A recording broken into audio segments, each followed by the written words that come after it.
Buat si HP buat pikir Ini ke depan gimana ya? Ini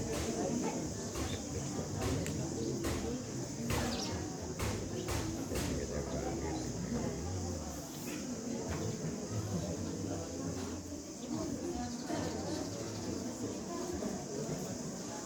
Assalamualaikum warahmatullahi wabarakatuh.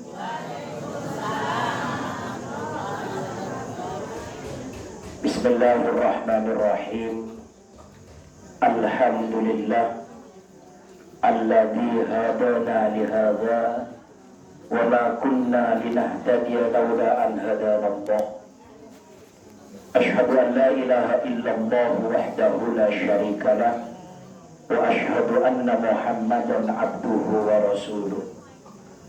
Allahumma salli wa sallim wa barik ala hadzal nabiyil karim sayyidina wa habibina wa syafi'ina wa maulana nabiyyina Muhammadin wa ala alihi wa ashabihi wa tabi'in wa man tabi'ahum bi ihsanin ila yaumiddin, amma ba'd. Qalu subhanaka la ilma lana illa ma 'allamtana innaka antal alimul hakim. Shadaqallahul azim. Hadratul mukarramin wal muhtaramin, para alim, para ulama, para masyayikh, wabil khusus murabbi hadzal majlis wal ma'had, akhina fillah ad-da'i ila Allah, Tuan Guru Haji Ahmad Mulyadi Mustajab. Mudah-mudahan beliau beserta keluarganya tetap sehat walafiat, panjang umur. Apapun yang menjadi azam niat beliau untuk isil Islam wal muslimin diijabah dan dikabulkan oleh Allah Subhanahu wa taala. Amin ya rabbal alamin. Adinda Tuan Guru Haji Muhzan Syafi'i yang tadi telah memberikan ilmunya kepada Tuan Guru Sami, mudah-mudahan beliau barokah hidupnya, barokah ilmunya, istiqomah sampai akhir hayatnya. Amin ya rabbal. Begitu juga dengan Ustadzina, Ustadz kita, guru kita semua, kita doakan juga beliau mudah-mudahan sehat wal afiat, panjang umur. Amin ya rabbal alamin. Bapak-bapak, ibu-ibu sekalian yang saya hormati, termasuk anak-anakku, santriwan-santriwati yang saya banggakan. Bersyukur kepada Allah, pada pagi menjelang siang hari ini kita semua masih diberikan kesempatan oleh Allah untuk hadir di majelis yang mulia ini, yang merupakan satu taman dari taman-taman surganya Allah Subhanahu wa taala. Mudah-mudahan kita semua selalu dan senantiasa mendapatkan bimbingan dan ridho dari Allah Subhanahu wa taala. Din.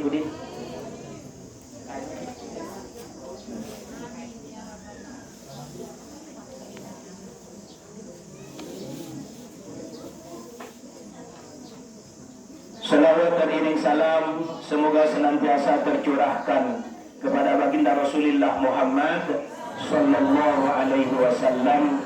Mudah-mudahan kita semua kelak di yaumil mahsyar mendapatkan syafaatul uzma, pertolongan yang agung dari Nabi kita Muhammad sallallahu alaihi wasallam. Sallallahu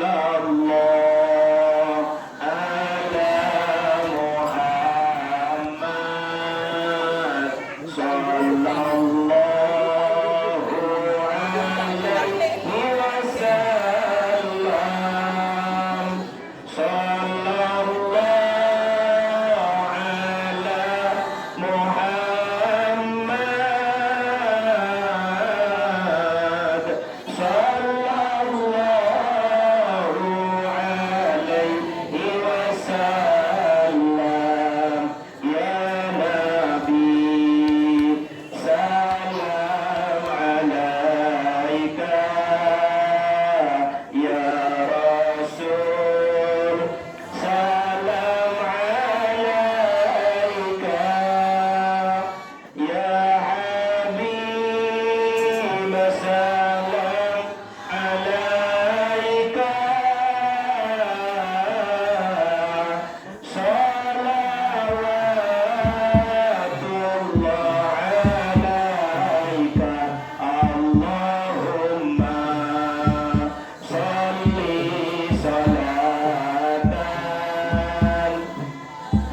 kamilatan wa sallim salaman tamman ala sayyidina Muhammadin alladhi tanhallu bihil uqadu wa tanfariju bihil qurabu wa tuqatta bihil hawaiju wa tunalu bihil fawaidu wa husnul khawatimi wa yustasqal ghamamu biwajhihil karim wa ala alihi wa sahbihi fi kulli lamhatin wa nafasin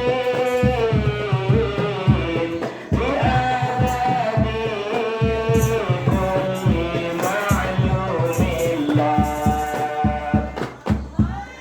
Allahumma salli salatan kamilatan wa sallim salaman tamman ala sayyidina Muhammadin alladhi tanhallu bihil uqadu wa tanfariju bihil qurabu wa tuqda bihil hawaiju wa tunalu bihil rawaidu wa husnul khawatimi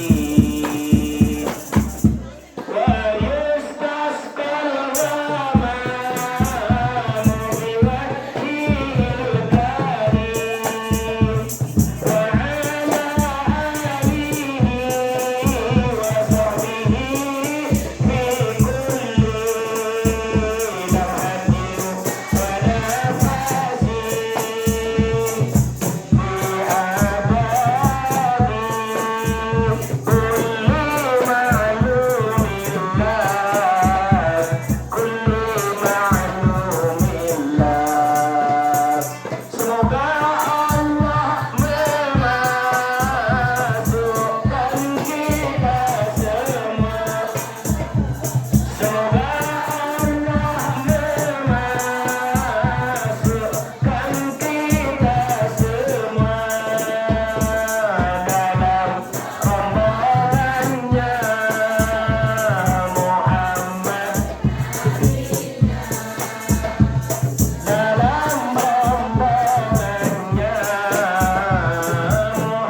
Amin ya rabbal, amin ya rabbal, amin ya rabbal. Bapak Ibu yang saya hormati, saya banggakan, tadi telah banyak ilmu yang disampaikan oleh beliau-beliau, mulai dari bagaimana tata cara sholat kita yang benar, yang sesuai dengan yang dilakukan oleh baginda Rasulullah Muhammad Sallallahu Alaihi Wasallam. Bagaimana kita ini sholat dengan khusyuk, bagaimana kita ini tahu tentang syarat sahnya sholat dan rukun-rukun sholat, bahkan sunnah-sunnahnya sholat. Bahkan kita ingin tahu apa-apa saja yang membatalkan sholat. Ditambah oleh beliau, kata Tuan Guru Muhammad Syafi'i, bahwasanya manusia ini dalam hidup tidak akan pernah luput dari yang namanya musibah, bala, cobaan dari Allah Subhanahu. Sebab ketika kita tidak sabar mendapatkan cobaan, bala, musibah dari Allah, Allah Subhanahu wa taala berfirman dalam hadis qudsi, "Man lam yarda ala qada'i wa lam yasbir ala bala'i wa lam yashkur ala ni'amai falyatlub rabban siwa'i wal yakhruj min tahti samai." Kata Allah dalam hadis qudsi tersebut, barang siapa orang itu tidak terima dengan qada dan qadar yang telah ditentukan oleh Allah dalam hidup manusia yang melulung saminiki. Karena hidup ini diatur oleh Allah. Yang sehat disehatkan oleh Allah, yang sakit diberikan penyakit oleh Allah, yang kaya diberikan anugerah nikmat harta benda dari Allah, yang miskin memang itu sudah ditakdirkan oleh Allah, yang punya istri itu juga sudah ditentukan oleh Allah, yang gak punya suami masih statusnya bebalu itu juga sudah ditakdirkan oleh Allah. Cuma tadi promosi Tuan Guru Mulyadi ini, padahal mati yang sampun punya istri, tapi nggak apa-apa, namanya dipromosikan. Siapa tahu, siapa tahu, siapa tahu.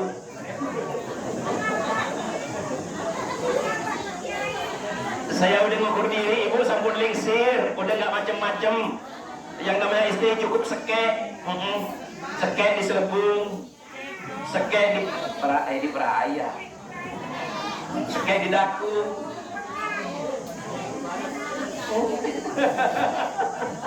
Subhanallah. Jangan-jangan, mohon maaf, jangan-jangan yang dipromosikan saya, tahu-tahu nanti yang nyalip duluan Tuan Guru Mulyadi. Allah Akbar.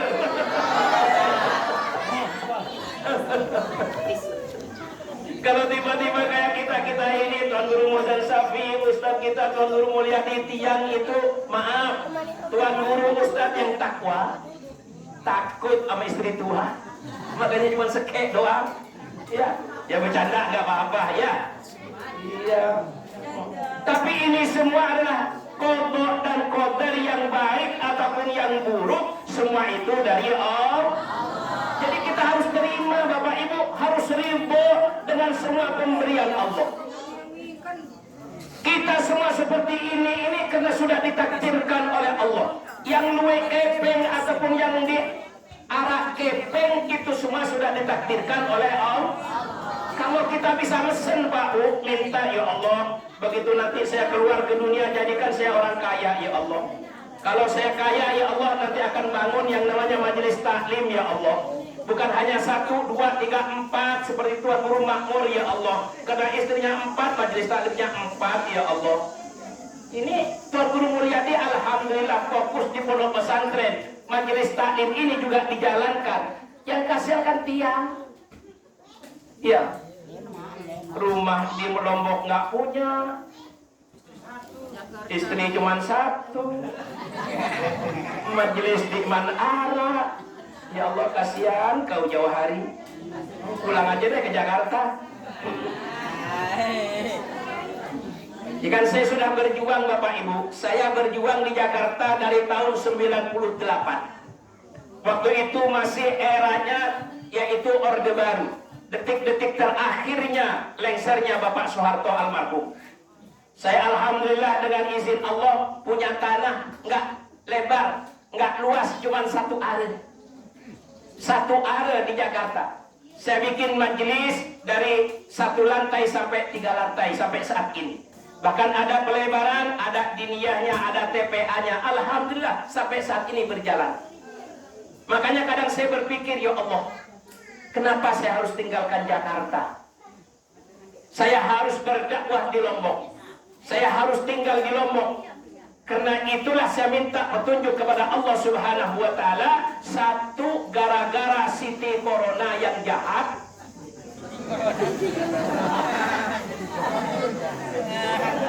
Kenapa deh kok ketawa deh Siti Corona deh? Siti Corona jahat bener ya? Gara-gara Siti Corona atau yang disebut dengan COVID-19, ternyata di Jakarta nggak ada kegiatan. TK ditutup, diniyah ditutup, yang namanya majelis taklim ditutup, sekolah pondok pesantren diliburkan. Itu bukan jangka waktu yang pendek, 1 tahun lebih tidak ada yang namanya kegiatan dakwah di Jakarta. Ditambah lagi galaunya kenapa? Ditinggalkan oleh istri tercinta. Sial ya aku. Akhirnya gara-gara istri meninggal, hati galau, perasaan sudah nggak karuan, ceramah nggak ada, kegiatan dakwah nggak ada, sholat harus physical distancing, harus jaga jarak 1 meter, galau hidup di Jakarta. Akhirnya alhamdulillah punya saudara Tuan Guru Muhzan Syafi'i, Tuan Guru Mulyadi Mustajab, dan tuan-tuan guru yang lain termasuk Ustadz yang di belakang saya, mohon maaf. Akhirnya ke Lombok. Begitu di Lombok ternyata bodoh amat. Yang namanya corona di arah, Siti Coronanya hanya di Jakarta. Alhamdulillah. Karena sudah kelamaan meninggalkan Jakarta, akhirnya betah di Lombok. Apalagi az-zaujatu nisfud dunya, istri yang soleha itu adalah separuh dari dunia. Istri yang soleha yang mendukung perjuangan suaminya, yang memperhatikan suaminya, apalagi di dalam berdakwah selalu ditemani, maka istri itu, wanita yang soleha itu adalah separuh dari dunia. Ditinggalkan sang istri tercinta yang soleha, maka galau kehilangan tiang separuh dunia. Kembali lagi utuh ketika sampun merari mandi. Tapi nggak seperti dulu Pak, nggak sama, beda karakter, beda penampilan, beda segala-galanya. Ya Allah. Makanya sampai oleh beliau dipromosikan. Siapa tahu.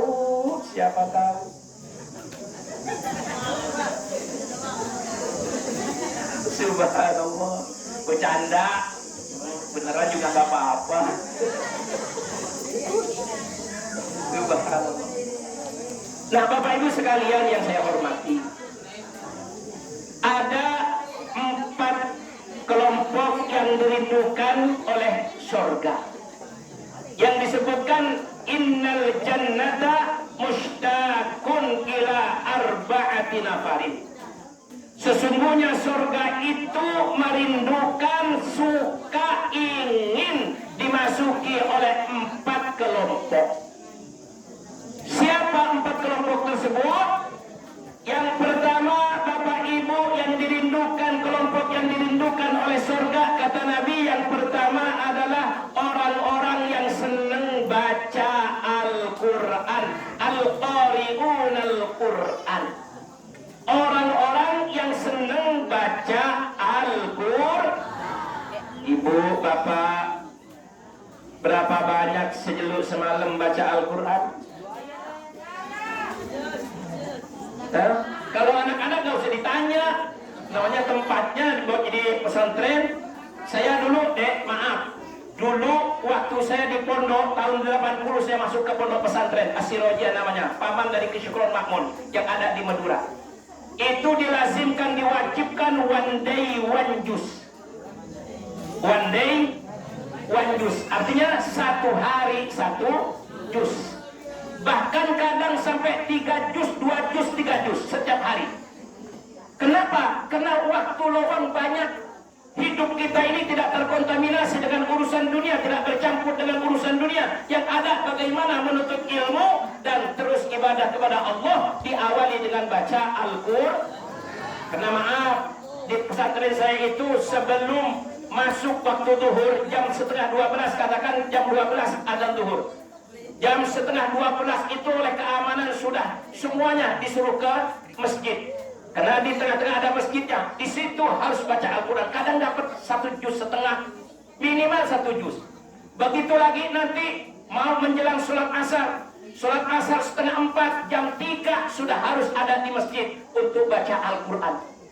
Belum lagi nanti ketika maghrib, sebelum azan maghrib jam 6 sudah berada di masjid untuk baca Al-Quran. Tidak pulang ke kamar sambil menunggu adzan asar, adzan isya, di situ juga baca Al-Quran. Maka banyak terus dan terus baca Al-Quran. Kalau anak-anak di pesantren ini sudah kerjaannya baca Al-Quran. Kecuali anak yang males, les.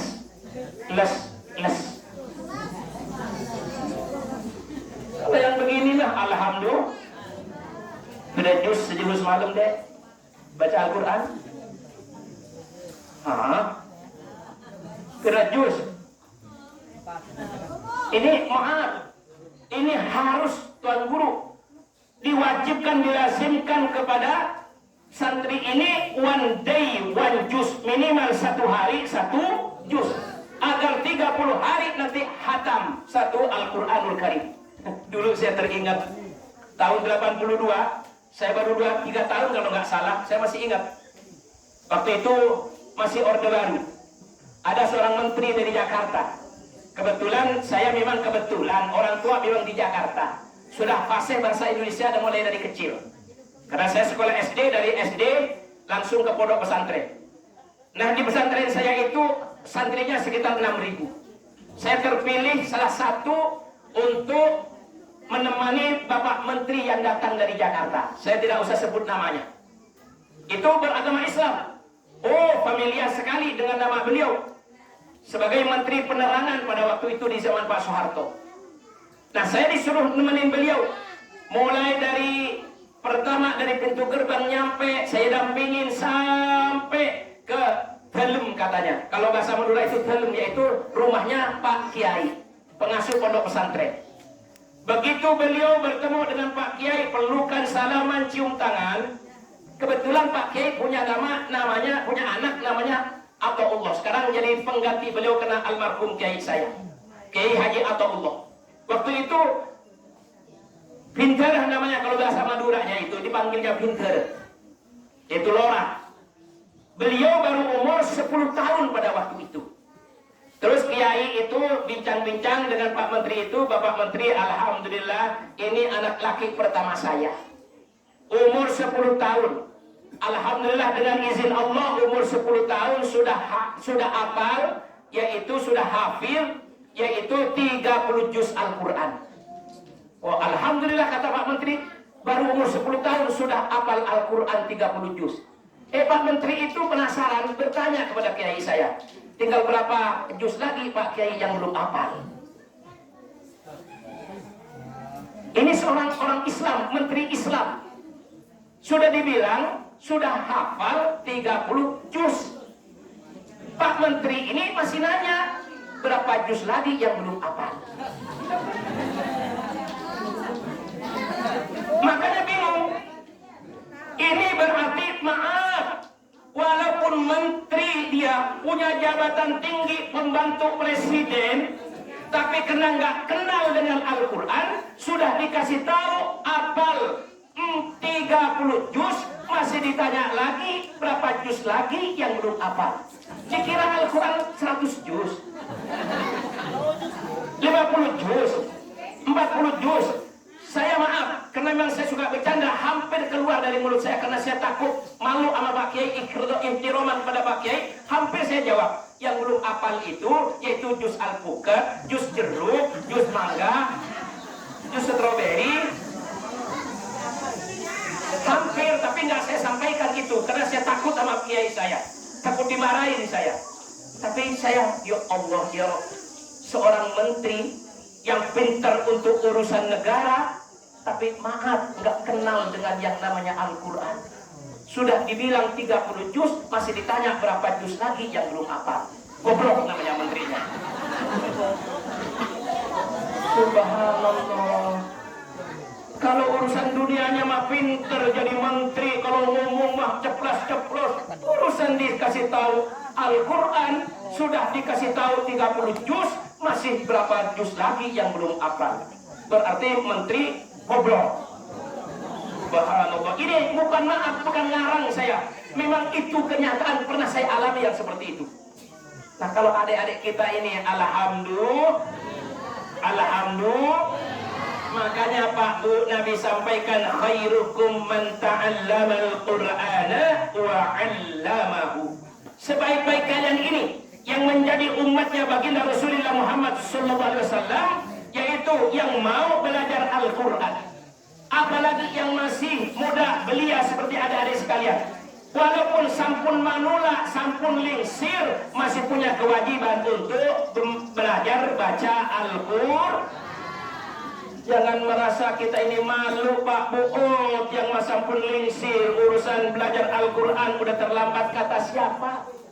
Nggak ada terlambat-terlambatnya orang belajar Al-Quran, karena Nabi yang mengatakan tidak ada ruang waktu, tidak ada umur yang ditentukan. Sebaik-baik kalian adalah yang mau belajar Al-Quran, sudah mampu bisa baca Al-Quran sesuai dengan makhrajul hurufnya, tajwidnya, wa 'allamahu, mengajarkan kepada orang lain. Ini Bapak Ibu sekalian yang disampaikan oleh baginda Rasulullah Muhammad.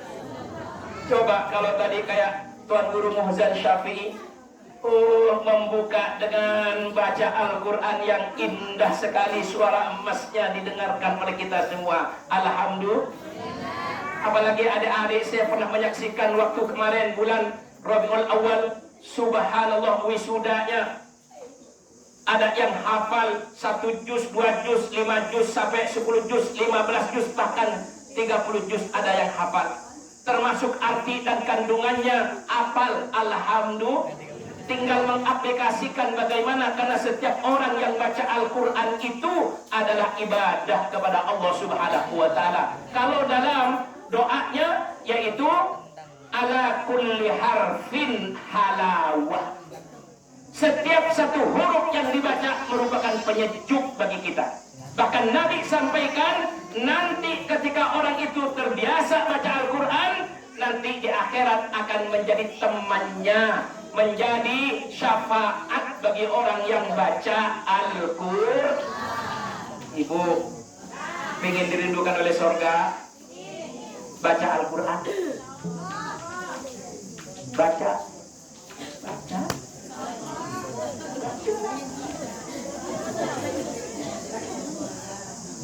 Ini kan kalau sudah baca Al-Quran susahnya minta ampun, ya Allah. Padahal Al-Quran itu suruh baca ikro. Baca. Ketika Al-Quran dibaca menjadi pahala bagi kita. Amin. Tapi jangan amin doang dibaca, ibu bapak. Kalau adik-adik ini udah terbiasa ini. Karena saya sudah mengalami di pondok 6 tahun, saya ada di pondok. Alhamdulillah. Ini yang pertama. Jadi orang yang terbiasa baca Al-Quran itu mustaqun, dirindukan oleh surganya Allah Subhanahu. Itu yang pertama. Yang kedua, yang dirindukan oleh surga itu adalah kelompok al-qatiluna fi sabilillah. orang yang terbunuh, mati syahid, berjuang, berjihad, membela agama, yaitu di jalan Allah Subhanahu. Dulu di zaman baginda Rasul, perang itu tidak terhindarkan. Karena penyebaran Islam ini yaitu dengan yang namanya pedang dan tetesan darah. Makanya disampaikan oleh baginda Rasul, ya ayyuhan nas, la tatamannaw liqa'al adu. Fa idza laqitumuhum fas'alullaha al-'afiyah wa'lamu annal jannata tahta dhilalis suyuf. Wahai manusia, wahai hamba-hamba Allah, wahai umatku, kata Nabi, dari sekarang sampai nanti hari kiamat, la tatamannaw liqa'al adu. Jangan kau kepingin bertemu dengan musuh-musuhmu, dengan musuh-musuh Allah. Mereka yang namanya kafir harbi, kafir yang mau memerangi, yaitu umat Islam, termasuk seperti Zionis Israel, termasuk yaitu Biden, yaitu yang namanya Presiden Amerika yang tidak punya belas kasihan, yang tidak punya pri kemanusiaan, yang ada hanya pri kebinatangan, sehingga membunuh, membantai saudara-saudara kita yang tidak bersalah, mulai dari anak-anak sampai orang-orang perempuan, orang-orang tua yang tidak bersalah, rakyat sipil dibunuh. Ini yang terjadi. Maka Nabi katakan, la tatamannaw liqa'al adu. Jangan kau pernah bermimpi ingin bertemu dengan musuh-musuhmu, musuh-musuh yang benci terhadap umat Islam. Karena kafir ini ada dua, ada kafir harbi, ada kafir dhimmi. Kafir harbi adalah yang tidak senang kepada umat Islam. Mereka ingin menghancurkan Islam, membunuh umat Islam. Yang kafir dhimmi adalah kafir yang cinta damai dengan saudara-saudaranya, yaitu sesama manusia, walaupun dia beda agama. Kalau yang namanya kafir dhimmi, wajib kita lindungi. Karena man ada dhimmiyan, kata Nabi, faqad adani yaumal qiyamah. Orang yang menyakiti kafir dhimmi, kafir yang cinta damai, yang mau bermuamalah dengan kalian, sama halnya kalian ini nanti menyakitiku di hari kiamat. Makanya jangan sampai kita kalau ada kafir yang cinta damai, kita saling hormat menghormat, tapi urusan agama, lakum dinukum waliyadi. Nabi sampaikan, wahai manusia, jangan pernah kau bermimpi untuk bertemu dengan musuhmu. Tapi kalau sudah bertemu dengan musuhmu, fas'alullahal afiyah, mintalah kepada Allah, yaitu dengan kesehatan baik jasmani dan rohani. Fasbiru, dan minta kesabaran kepada Allah Subhanahu wa taala. Tapi kalau sudah dia memerangi kita, jangan pernah kita mundur walaupun satu langkah. Wa'lamu annal jannata tahta dhilalis suyuf. Ketahuilah sesungguhnya surga itu berada di bawah kilatan pedang. Itu zaman dulu di zaman Rasulullah, tapi zaman sekarang sudah pakai yang namanya suruh, yaitu sekat atau yang disebut dengan rudal. Itu zaman sekarang. Nah, inilah Bapak Ibu sekalian.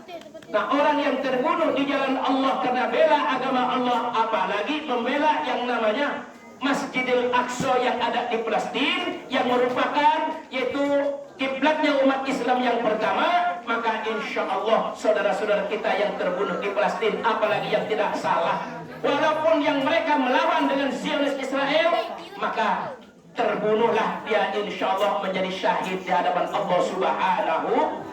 Surga itu mustaqun. Surga itu rindu kepada orang-orang yang terbunuh syahid karena membela agama Allah Subhanahu. Nah, kalau di Indonesia kan belum ada yang namanya perang. Tapi kalau kata orang Jakarta, ikan bawal, ikan teri. Kalau memang benar ada musuh yang mau mengacak-acak Islam, lu jual, gue beli.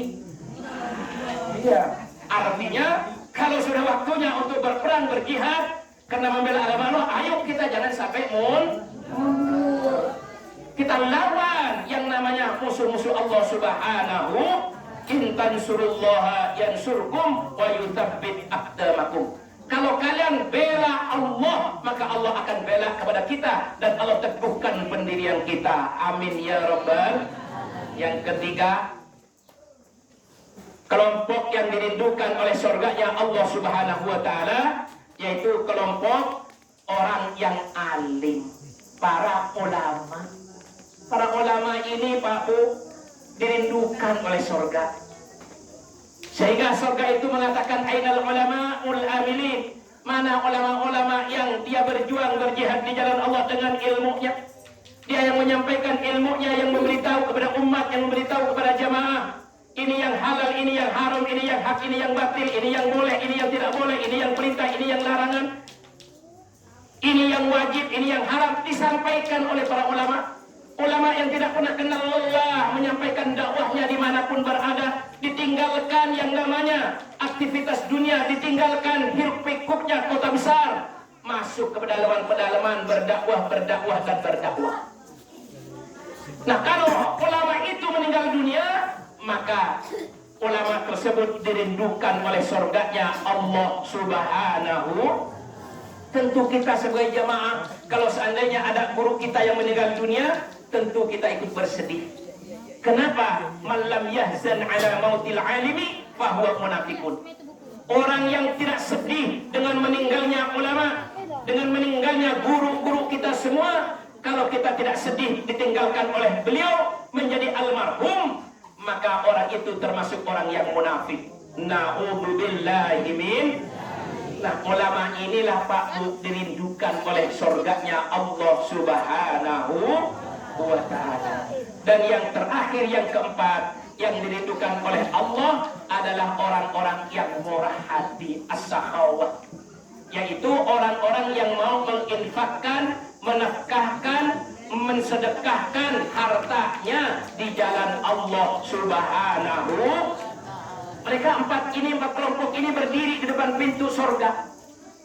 Orang yang baca Al-Quran berdiri di depan pintu surga. Orang yang terbunuh syahid berdiri di depan pintu surga. Orang yang alim berdiri di depan pintu surga. Bahkan orang yang dermawan itu juga berdiri di depan pintu surga. Mereka ingin masuk. Kata malaikat Jibril. Malaikat Jibril ini yang menjaga surga, pintu surga adalah malaikat Ridwan. Kata malaikat Jibril, siapa yang mau masuk ke dalam surga pertama? Ya, siapa yang mau masuk ke dalam surga yang pertama? Kata orang yang baca Al-Quran, saya ya Jibril. Saya ingin masuk yang pertama ke dalam surga. Kata orang yang baca Al-Quran, yang biasa baca Al-Quran. Lalu ditanya oleh malaikat Jibril, kamu ini mau masuk duluan, berjuluk masuk ke dalam surga. Kenapa? Karena saya baca Al-Quran, wahai Jibril.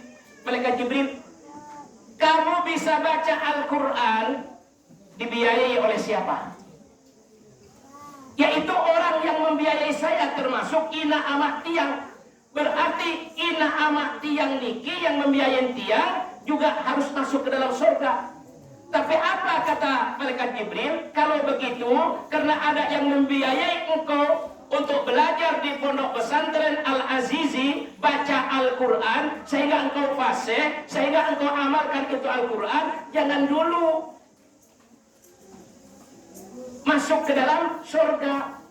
Kenapa? Karena di situ ada gurunya, yaitu ulama. Siapa yang mengajarkan? Tuan Guru Ahmad Mulyadi Mustajab. Tuan Guru Ahmad Mulyadi Mustajabnya masuk dulu, kata malaikat Jibril. Nah, kata Tuan Guru Mulyadi Mustajab sebagai ulama, saya yang harus duluan masuk surga. Ditanya lagi, kamu ini jadi ulama, siapa yang biayain? Masuk ke pondok pesantren, siapa yang biayain? Makanya yang biayain adalah ina amak tiang, orang yang sohawah, yaitu yang mendermakan hartanya di jalan Allah. Berarti mundur dulu Tuan Guru Mulyadi. Nanti dulu masuk surganya. Yang pertama sudah ditolak karena baca Al-Qur'annya. Kenapa dia bisa baca Al-Quran? Karena ada tuan gurunya. Bahkan ada yang membiayai. Akhirnya yang terbunuh di jalan Allah, yang mati syahid, dia mengatakan, saya yang paling duluan masuk surga, wahai malaikat Jibril. Kata malaikat Jibril, jangan dulu, saya tanya sekarang. Engkau ini mau berjuang berjihad di jalan Allah, bela agama Allah. Dari mana engkau tahu? Dari tuan guru. Karena saya sering ngaji, saya belajar, saya menuntut ilmu. Ya makanya mundur dulu, tuan gurunya masuk dulu. Tapi terakhir ditanya tuan gurunya begitu mau masuk, Jangan dulu masuk, kamu ini jadi orang alim dibiayain. Siapa yang membiayain? Yaitu orang yang biayain, termasuk inaha. Ada yang namanya majelis taklim seperti ini karena ada donaturnya. Donatur itulah yang pertama masuk surga. Amin. Amin. Yang bawa kepeng 2000 itu yang duluan masuk surga. Tuan Guru Mulyadi, Kiai Tuan Guru Musa Syafi'i duluan. Enak aja. Iya ibu, ini urutannya. Artinya kalau orang itu sahwat dalam hidupnya, maka dialah yang akan masuk surga yang pertama. Baru karena dia tahu dari tuan gurunya, maka tuan gurunya yang akan menjadi pendampingnya. Amin ya Rabbal.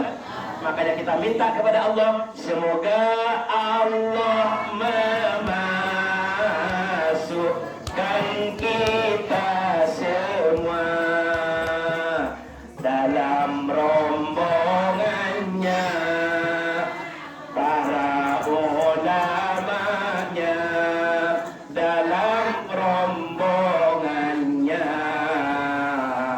tuan gurunya.